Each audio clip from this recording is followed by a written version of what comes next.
somehow Mia returned.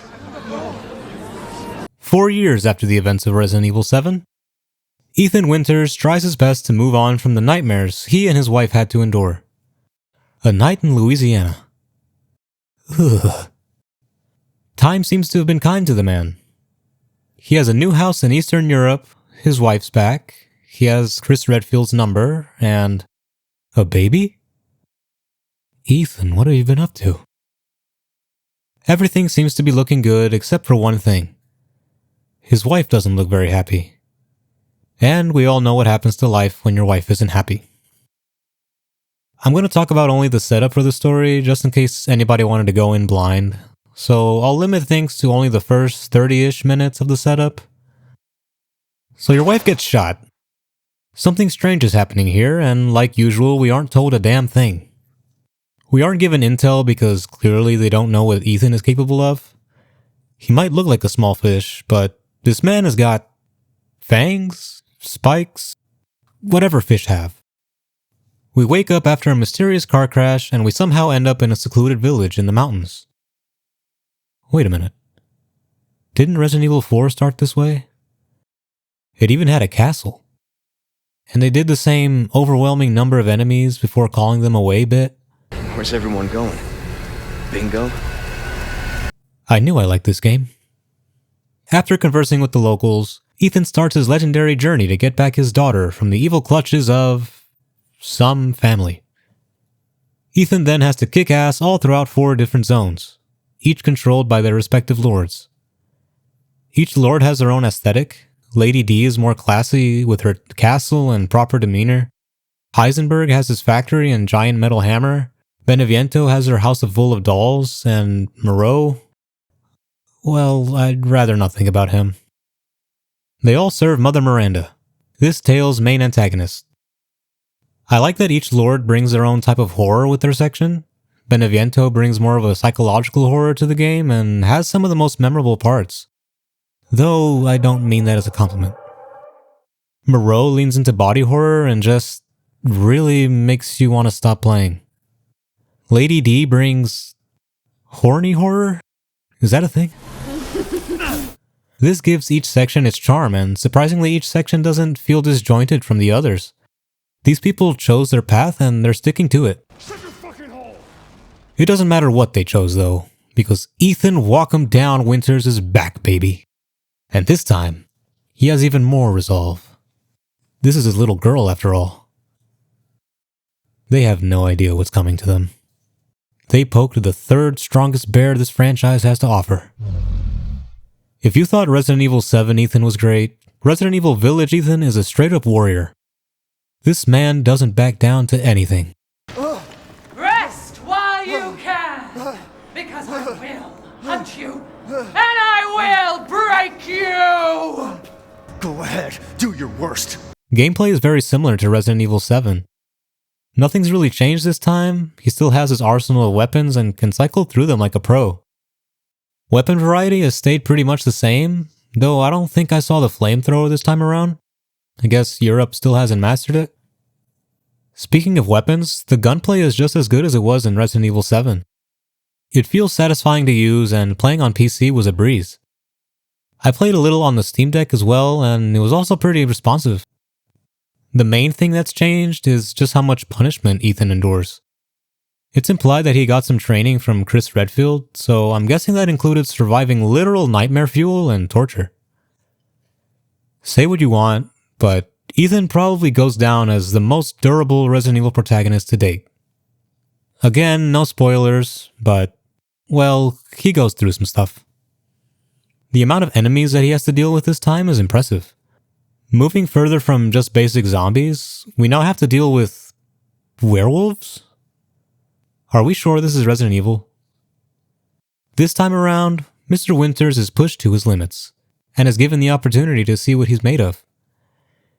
He goes through hell and back and only comes out with a few scrapes and cuts. Thankfully, he still remembers how to craft stuff from all those years ago. Those green herbs aren't going to mix themselves. But even if he didn't, he still has a little help from a friendly face.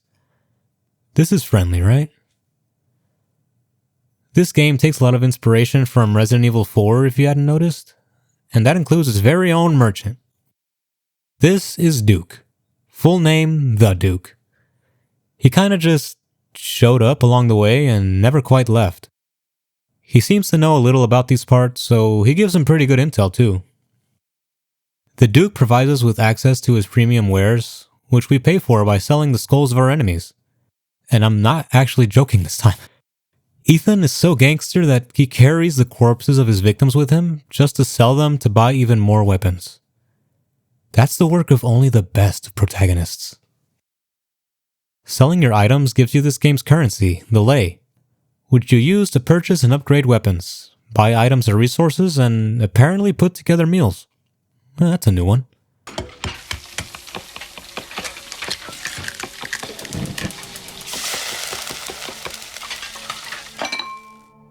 Here it is. Please, join me.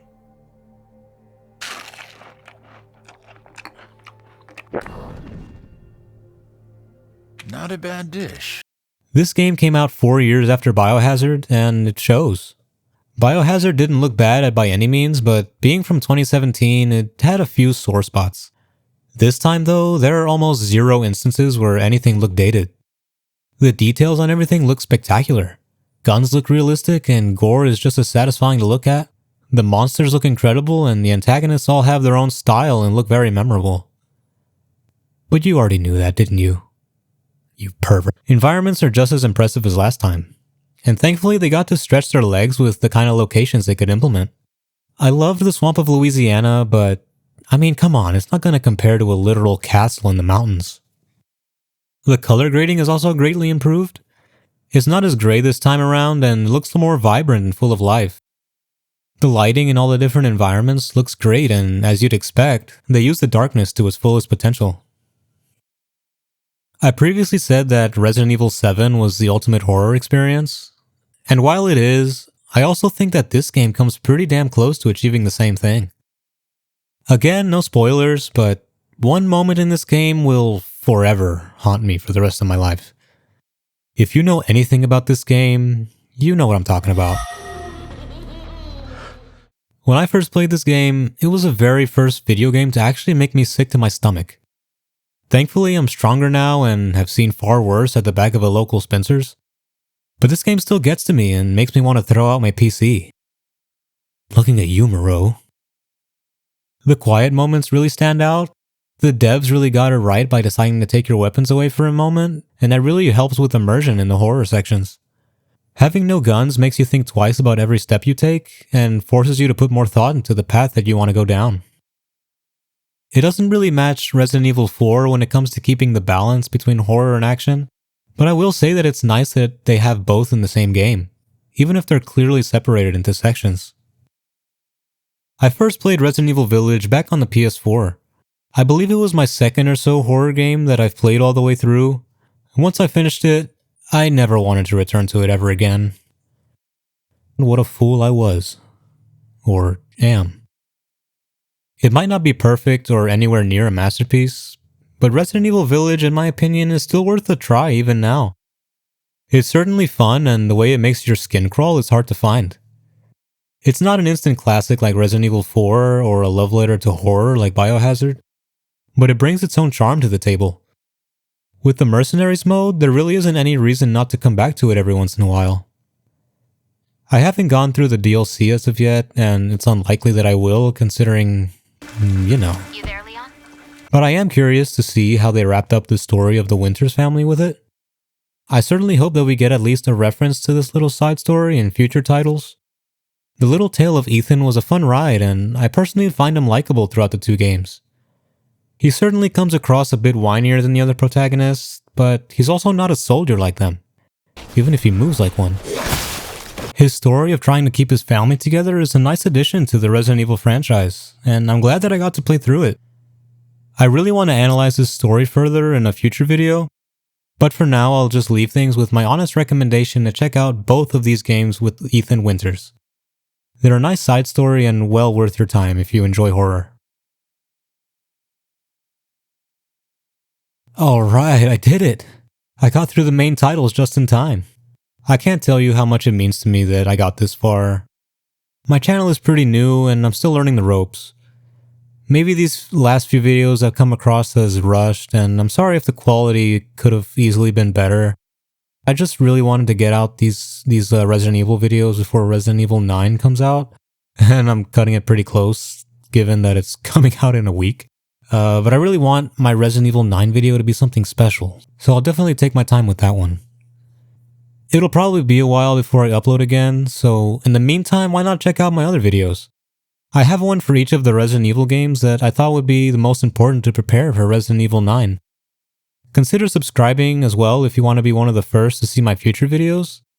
And of course, thank you for making it till the end. It really means a lot if you stuck with me. Alright, I'm gonna go wash my eyeballs now. I'll see you in the next one.